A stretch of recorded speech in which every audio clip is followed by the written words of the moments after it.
Hey guys, what's up? Welcome to Manika IAS. Today we are again going to continue our series that we have been doing current affairs. Okay, हमने कुछ topics already देख लिए हैं for our upcoming prelims examination. This time we are going to take 5 major topics and I expect at least a couple of questions from this video itself. It's going to be around 10-15 minutes video, only 5 topics and at least a couple of questions. That's my guarantee. Why is that? सबसे पहले NATO. President Trump has been a headache for the entire world and obviously certainly for European nations and NATO as well. ठीक है, तो NATO has been there in news. तो number one is that IMEC. आपको पता है straight of Hormuz से बहुत सारा हमारा सप्लाई चेन इम्पैक्ट हो रहा है. We are not able to get the fuel and all that. So that's why IMEC is a initiative जो इंडिया में जब G20 मीट हुई थी तब प्रपोज किया गया था. उसके बारे में देखेंगे. Green wall. Aravallis has been in news, the height of Aravallis and how it is being degraded. इसलिए एक ग्रीन वॉल इनिशिएटिव इंडिया में भी है to protect the Aravallis. Obviously उसका जो पहले ट्रांजिशन था वो अफ्रीका में भी हुआ है, तो अफ्रीका से हमने एग्जांपल लिया है and that is why it is the news. UNCLOS international sea bed authority के ऊपर ऑलरेडी क्वेश्चन आया हुआ है and India is the only nation to get 2 licences in order to do the mining. ठीक है, तो UNCLOS very important. And SAARC देखो redundant हो गई है as an organisation, but recently this year itself we have seen that UPSC के जो और भी पेपर होते हैं जैसे सीडीएस, सीएपीएफ, उसमें सार्क से रिलेटेड क्वेश्चन आया हुआ है. बिम्स्टेक से भी आया है. तो for now we are doing SAARC. In the next video will do BIMSTEC as well. ठीक है, so these 5 major topics are there and expect a couple of question as I have already said. ठीक है, so let's start with this video. The very first topic is NATO, north Atlantic treaty organisation. NATO it is a military alliance. सबसे पहला चीज आपको जो जानना है वो नेटो के बारे में ये जानना है that it is a military alliance established by north Atlantic treaty. ठीक है, अब यूपीएससी में स्ट्रेट फॉरवर्ड क्वेश्चन ये भी आ सकता है, north Atlantic treaty is related to what. अब नेटो एज एन ऑप्शन होगा, you might not be able to do it with that conviction, but अगर आपको पता है दैट नेटो जब फॉर्म हुआ था तो नॉर्थ अटलांटिक ट्रीटी से फॉर्म हुआ था. अनदर थिंग, वॉशिंगटन ट्रीटी दे दे. ठीक है, so you should be able to decipher अगर वॉशिंगटन ट्रीटी दे दे या नॉर्थ अटलांटिक ट्रीटी दे दे तो वो नेटो से रिलेटेड है. ठीक है, it was established in 1949 by US, Canada and western European nations. ठीक है, headquarter is in Brussels, Belgium, that is again in EU.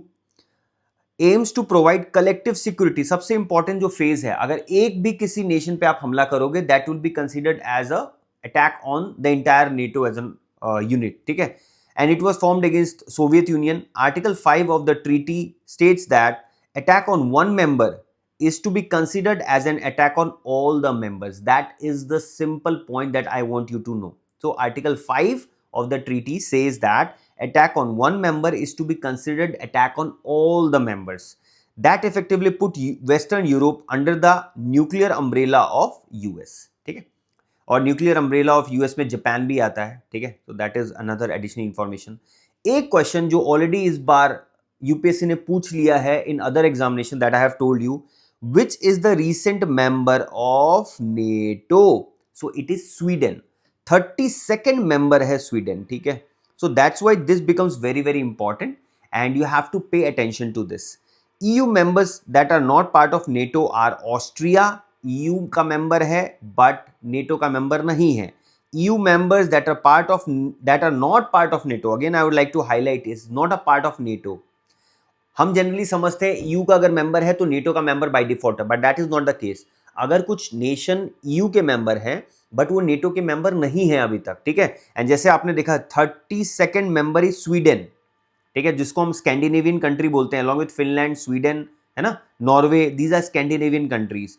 EU members that are not part of NATO are Austria, Cyprus, Ireland and Malta.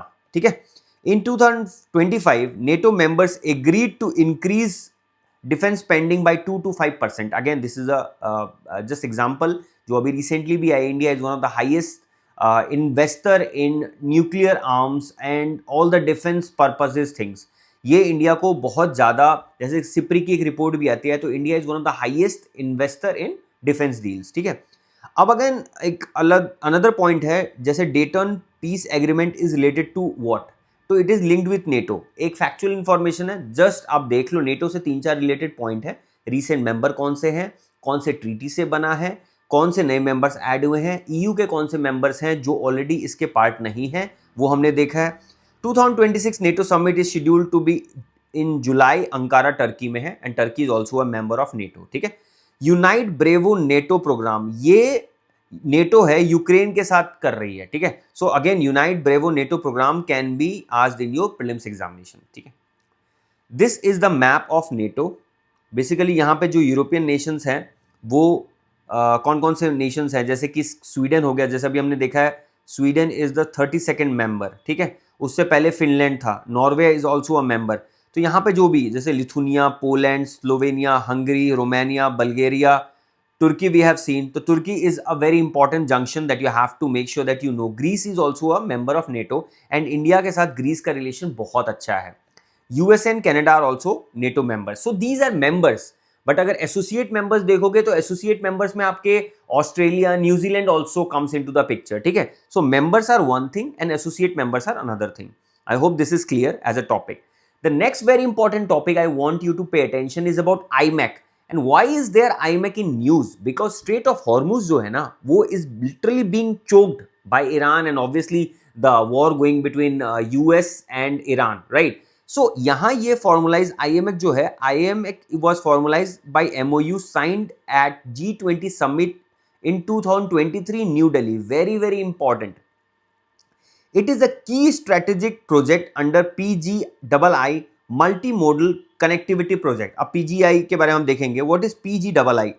It is Partnership for Global Infrastructure and Investment. So PGII भी हम देख सकते हैं as a question in your prelims examination. It is a initiative of G7. आप ये देखो, IMEC जो है वो साइन किया गया था G20 में, बट PGII जो है it's an initiative of G7 to fund critical infrastructure projects such as roads, ports, bridges, communication setup in developing countries. ठीक है. सो आईमैक, अब देखो आपको मिडिल ईस्ट लिखा हुआ है, तो बेसिकली ये मिडिल ईस्ट से क्रॉस कर रही होगी. For example your Saudi Arabia, your UAE. ठीक है. Countries like this. अब इंडिया मिडिल ईस्ट, तो इंडिया से भी कनेक्टिविटी है. So let's see, 2 corridors are there. East corridor consist of India to Arabian gulf and the northern corridor consist of Arabian gulf to Europe. Okay. So this is the point. Signatories कौन कौन है? Very very important. India, EU, France, Germany, Italy, Saudi Arabia, UAE और USA. ठीक है. So again IMEC was proposed in 2023 at G20 summit, but it is under the PGII initiative, which is a G7 initiative. Great 7 nations जो हैं उनका major ये initiative है for developing countries में push करने के लिए. तो यहां पे डिसरप्ट हुआ हुआ because of Israel and Gaza war that was going on. Route क्या है? देखो IMEC का रूट ये बहुत इंपॉर्टेंट है. It has both sea route and rail route. तो इंडिया में मुंबई से स्टार्ट हो रहा है. From Mumbai it goes to your UAE, Jebel Ali, Al Ghuwaifat. ठीक है. इस तरीके से सऊदी अरेबिया में Riyadh. Then it passes through a number of locations in Saudi Arabia. Then Israel. Haifa is a place, Haifa is a port. You have to make sure that you know Haifa is a port in Israel. उसके बाद Greece में Piraeus. ठीक है. So these are the location. The route is from India Mumbai to UAE, Jebel Ali हो सकता है. Location पूछ ले सिर्फ आपसे. सऊदी अरेबिया में अल हदीद, रियाद. ठीक है. Jordan, Israel, Haifa. ग्रीस में Piraeus and then eventually it goes to Europe. ठीक है. So this route is a very very important route because the strait of Hormuz is literally choked. ठीक है. तो इसको थोड़ा बहुत बाईपास अगर कर पाए तो इट्स अ गुड थिंग. ठीक है. And also it's a bypass of Turkey as well. ठीक है. Next topic is a great wall initiative. Basically it was launched in 2007 as by the African Union. Africa में हुआ था. It aims to restore 100 million hectares of degraded land in the Sahel region. Now Sahel is a region which is below your basically आपका अगर आप देखोगे यहाँ पे जो डेजर्ट है, this great wall initiative is this basically Sahara desert है. Sahara desert के नीचे एक साहिल रीजन है. यहाँ पे ग्रीन कॉरिडोर बनाने की बात हो रही है ताकि जो सहारा डेजर्ट है वो एक्सपैंड ना हो. This is a very very important point. In order to control the expansion of Sahara desert, this green initiative is being proposed. और ये कौन प्रपोज कर रहा है? This is proposed by UNCCD. UNCCD क्या है? United Nation Convention on controlling deforestation basically. ठीक है. So pan African agency green wall initiative. ठीक है. It is funded by global environment facility which is also called as GEF। ठीक है, India में कौन सा है? इंडिया में it's very important that you have to know 1400 kilometre long buffer zone बनाया जा रहा है अरावलीज में। अरावली को अभी हमने देखा है recently there has been a lot of degradation in Aravalli and because of which the Thar desert is being expanded. In order to control that, we are planting more trees so that the expansion of Thar desert is restricted. अगर desert increase होगा, you see a lot of dust storms in Delhi nowadays. A couple of days back only there was a huge dust storm in Delhi. ठीक है, तो उसको control कैसे कर सकता है? Because of the green wall project. तो Africa का हमने देख लिया, इंडिया में अरावली में है, और ये ग्रीन वॉल प्रोजेक्ट ऑलमोस्ट सारे स्टेट्स में, it starts it's there in Haryana, it's there in Rajasthan, it's there in Gujarat. तो अक्रॉस जो है ना, दिल्ली से स्टार्ट होके फ्रॉम गुजरात तक वो एंड हो रही है। तो green wall initiative completely cover कर रही है। The next is China. China में भी एक एग्जांपल है, द गोबी डेजर्ट है ना चाइना का, उसको एक्सपेंशन के लिए, उसको एक्सपेंशन को रोकने के लिए basically that is how it is. तो अभी हमने देखा है green wall initiative of Africa, it starts from this area, Senegal है, मॉरिटाना है, मैली, Burkina Faso, niger, Nigeria, Chad, Sudan, Eritrea, Djibouti and Ethiopia. ठीक है, ये पूरे रीजन में आपके ग्रीन वॉल इनिशिएटिव अप्लाई कर रहा है। ठीक है, and in order to control the Sahara desert का जो एक्सपेंशन है, फॉर एग्जांपल अल्जीरिया हो गया, लिबिया हो गया, इजिप्ट, तो इसके एक्सपेंशन को साउथवर्ड रोकने के लिए साहेल रीजन में basically there has to be more plantation of trees. Okay, so I hope this is clear. Let's move on to another very important topic is about UNCLOS. UNCLOS has there been in news for a couple of things जो हम देखेंगे। सिर्फ इस topic में there is a possibility that you can get at least a couple of questions. And the reason I'm saying that because UPSC की एक nature है, तो एक बार अगर क्वेश्चन पूछना चालू कर देते हैं तो वो उसी टॉपिक से ज्यादा क्वेश्चन पूछते हैं। So United Nations Convention on Law of Seas UNCLOS. UNCLOS was adopted in 1982. It entered in force into 1994. एक फैक्ट है जो आपको जानना चाहिए। It is often called as Constitution of the Seas. India ratified it in 1995. The US has not ratified it yet. Very important fact. ठीक है, India ने 1995 में ही कर दिया, फोर्स में आया था 1994 में, तो एक साल में इंडिया ने रेटिफाई कर दिया था। बट यूएस की जो फितरत है, यूएस ने अभी तक इसको रेटिफाई नहीं किया है। Article 58 of UNCLOS grants freedom of navigation over flight in the EEZ. What is EEZ? EEZ is beyond 200 nautical miles. अगर मान लो आप इंडियन टेरिटरी है, इंडियन सी कोस्ट लाइन है, अगर बहुत लेमैन लैंग्वेज में बताऊं तो 200 नॉटिकल माइल्स के बाद आपकी EEZ स्टार्ट हो जाती है। EEZ को बोलते हैं हम एक्सक्लूसिव इकोनॉमिक जोन। ठीक है, freedom of navigation and over flight fly कर सकती है, नेविगेशन सी, ओपन सीज जो है इंडिया प्रमोट करती है, तो उससे रिलेटेड है। ठीक है, तो लीगल जोनिंग ये हो गया, टेरिटोरियल सी हो गया। ठीक है, you have exclusive economic zone, high seas के ऊपर एक ट्रीटी अभी रिसेंटली रेटिफाई किया गया, it came into force in January 2026। तो हाई सीज ट्रीटी जिसको BBJN भी बोलते हैं, हम अभी जस्ट देखेंगे, वो भी इंपॉर्टेंट है। ठीक है, की इंस्टीट्यूशंस UNCLOS में कौन कौन से हैं? आपका सबसे इंपॉर्टेंट है इंटरनेशनल सी बेड ऑथोरिटी, जिसको ISA भी कहते हैं। It grants sea bed licences, जो इंडिया को अभी 2 मिले हैं। ठीक है, I just show you now, grants sea bed licences in international water. Second is ITLOS, international tribunal for law of seas, dispute settlement अगर कुछ होता है तो उसको देखती है। CLCS, commission on the limits of continental shelf, validates extended continental shelf claims beyond 200 nautical miles. ठीक है, तो सबसे इंपॉर्टेंट पॉइंट जो है आपका is BBJN, biodiversity beyond national jurisdiction. BBJN agreement, जिसको हाई सीज एग्रीमेंट भी बोलते हैं, is a legally binding United Nation treaty under UNCLOS designed to protect marine life in international water. क्योंकि इंटरनेशनल वाटर में अगर कोई मेराइन लाइफ है तो जनरली उसको कोई नेशन प्रिवेंट नहीं करती है, प्रोटेक्ट नहीं करती है। तो दिस ट्रीटी से क्या होगा, which is legally binding, which is called as BBJN, biodiversity beyond national jurisdiction. ठीक है, और हाई सीज ट्रीटी भी कहते हैं, is a legally binding under UNCLOS to protect the marine life in international water. I am repeating it again because आपके ये जो subconscious mind है उसमें थोड़ा ये बैठ जाए। Adopted in 2023, it entered into force in January 17th, 2026. Very important. January 17, 2026 में ये लागू हुआ, and that's why there is a probability of asking a question. It focuses on establishing marine protected areas, MPAs. आप मेरे को comment section में बताओ India में marine protected area कौन सा है, एक एग्जांपल भी दे दो आप। ठीक है, conducting environmental impact assessment and sharing marine technological upgradation, India has signed it, ठीक है, very important. Next in the line UNCLOS के अंदर ही जो आईएसए से रिलेटेड है, इंटरनेशनल सी बेड ऑथोरिटी से, India has become the first country in the world to have sign 2 contract with ISA for polymetallic sulphide PMS exploration. PMS का basically काम क्या है, इसमें जितने भी इंपॉर्टेंट आपके मिनरल्स हैं वो पाए जाते हैं, which is use for your disruptive technologies. Disruptive technologies कौन से हो गए, जैसे कि for example your disruptive technologies में आपके विंड टर्बाइंस हो गए, सोलर पैनल्स हो गए, आपकी ईवी व्हीकल्स हो गए, वहां हर में जो आपकी इलेक्ट्रॉनिक बैटरीज हैं उसमें बेसिकली इसका यूसेज है, तो it becomes very very important. So what is ISA?